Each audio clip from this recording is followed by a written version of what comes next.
Non-cognizable, then magistrate cannot take action under section 156 subsection 3 because he can take the cognizance under section 190 of CRPC and he can issue the process according to section 202 of the CRPC.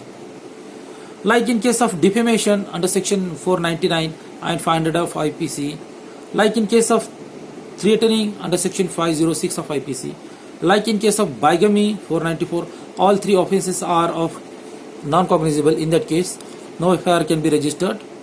Therefore, private complaint can be filed, NC can be filed, private complaint can be filed, and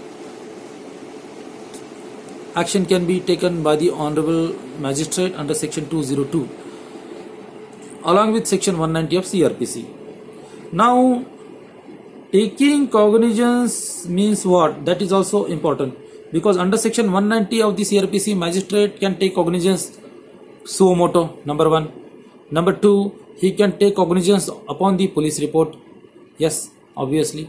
Number three, he can take cognizance on the complaint filed by a person. So there are three ways of taking cognizance. Means here, taking cognizance means, the question arises here, what does it mean? Taking cognizance means applying the judicial mind of the magistrate, checking the person on oath, examination of the person on oath is supposed to be a taking cognizance. For example, in the magistrate has directed the police officer to do investigation and to register a FIR. Whether this order is pre-cognizance or it is post-cognizance, obviously it is pre-cognizance. Therefore, directing the police officer by the magistrate to register a FIR and to do investigation is pre-cognizance stage, because this is not the stage where he is supposed to apply his judicial mind, and we cannot say that he is applying his judicial mind while directing the police officer to register a FIR. Only after reading the evidence, after going through the information, if complaint, magistrate feels that cognizable offence has been committed prima facie, then he will definitely will direct to register a FIR. And that action, it does not mean that he has taken the cognizance. Cognizance is a future step here in this case, and this is prior to, before taking cognizance. Sometime magistrate dismiss the complaint if it is filed against the public servant or magistrate or government officers on the ground that no previous sanction is taken. No previous sanction is taken. However, at this juncture it is not justifiable, because while directing the police officer to register a FIR and to do investigation, this is pre-cognizance stage. Therefore, previous sanction at this stage is not required. Therefore, the magistrate should not dismiss the complaint, because this is not the stage of taking cognizance.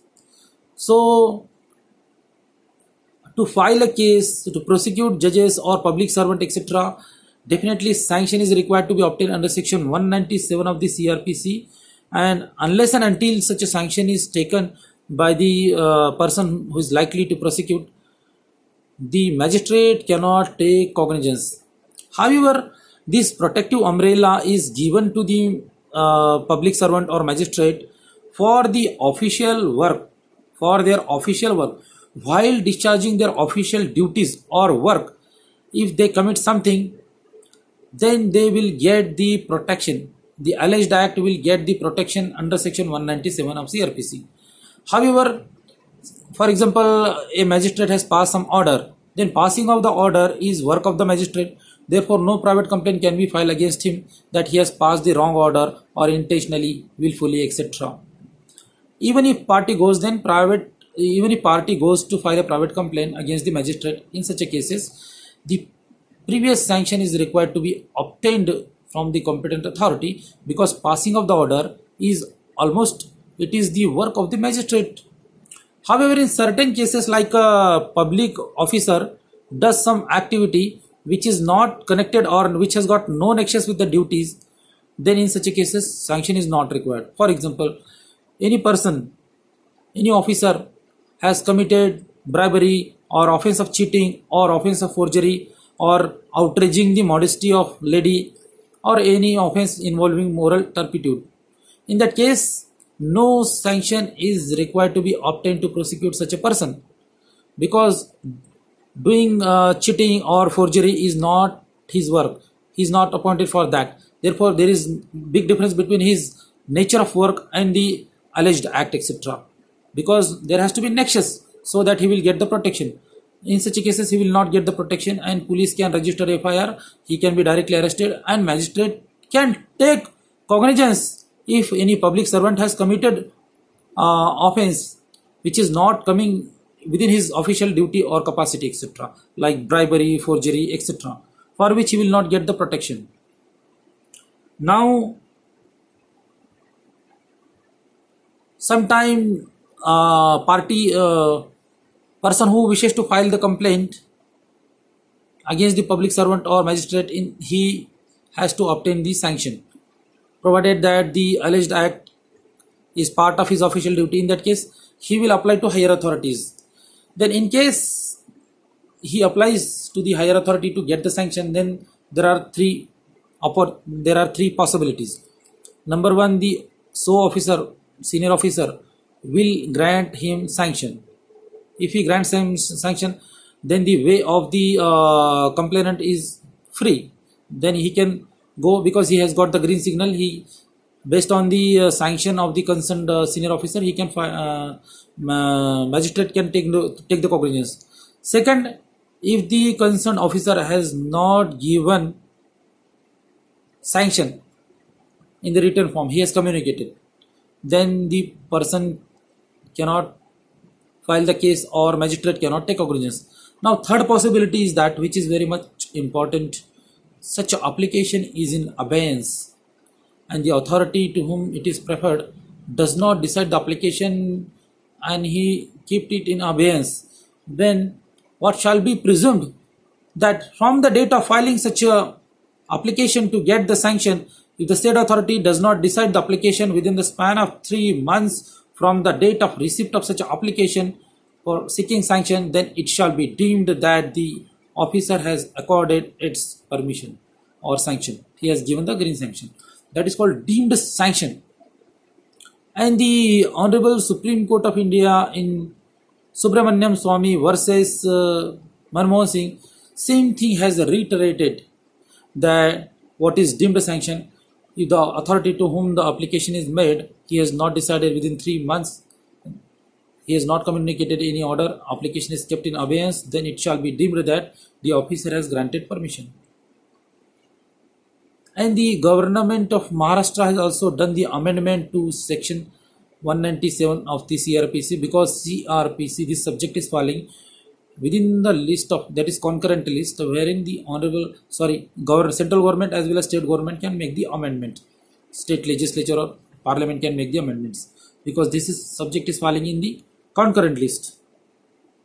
Now, I am going to cover other aspects of the FIR and private complaint. If there is a delay in filing FIR, then such a delay has to be properly explained by the person complainant. Otherwise, this will help the accused surely. However, in certain cases, the delay in filing the FIR can be justified. For example, in case of Srikant versus Anuradha, wherein the minor girl was raped by a senior person, and she has not disclosed the same offense to her mother. After some months, she has disclosed the same to her mother. Then FIR was registered against the accused. In that case, court never asked the question of this, because in such a cases, child is not supposed to tell immediately, etc., considering their maturity, etc. In that case, the delay in such a cases can be condoned, and in such a cases the accused cannot get the benefit.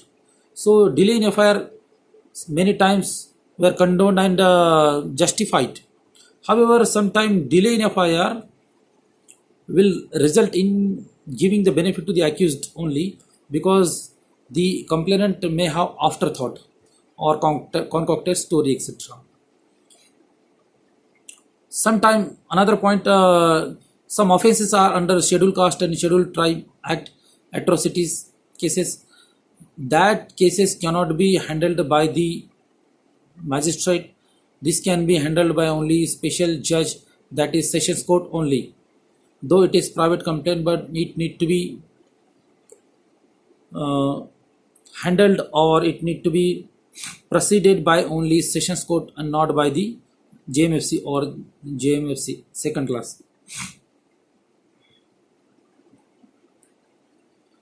Further investigation on this point, I'm also going to tell you, because the further investigation whether should be done or not, that IO can decide, and the advocate of the accused or accused cannot make an application for further investigation. Similarly, earlier there were so many judgment which says that the magistrate cannot take suo motu direct for further investigation. However, in Vinu Bhai's case, the Honorable Supreme Court said that the magistrate cannot be kept helpless, and he can seek, he can also issue the directions of further investigation.